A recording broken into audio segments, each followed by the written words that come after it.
18 বছর সময় তারা ক্ষমতা দখল করেছিল জোর করে। আর এই সরকার তো ভোটের মধ্য দিয়ে এসছে। এই সরকার তো মানে মানুষের সমর্থন নিয়ে, শ্রদ্ধা নিয়ে, ভালোবাসা নিয়ে কিন্তু ক্ষমতাসীন হয়েছে। আমার সরকার বলে বা আমি সেই দল করি এই জন্যই তাকে সমর্থন দিচ্ছে, এটা না। এখানে এমন কোন মানুষ কি বসে আছে সাংবাদিক সহ যারা স্বৈরতন্ত্রের, ফ্যাসিবাদের বিরোধিতা করে না?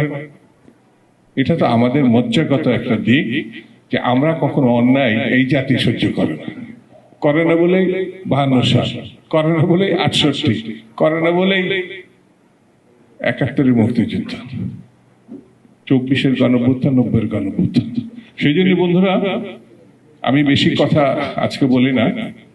আমি আপনাদের সহকর্মীদের সঙ্গে পরামর্শ করে যেখানে যেখানে আমার যাওয়ার দরকার পড়ে, মানে এটা স্বার্থ উদ্যান না, এটা প্রয়োজনীয়। যে মানুষটা সার্বক্ষণিকভাবে রৌদ্রে বা বৃষ্টিতে ভিজে মানুষকে সেবা দেয়, সে কেন সামান্যতম দাবিটা বলতে পারবে না এবং তার সুবিধাটা সে চাইতে পারবে না? এটা তো হয় না। কারণ এই সরকার জনগণের সরকার, এই সরকার মানুষের সরকার, এই সরকার আমাদের ভালোবাসার সরকার, এই সরকার আমাদের স্বপ্নের সরকার। ঠিক কিনা?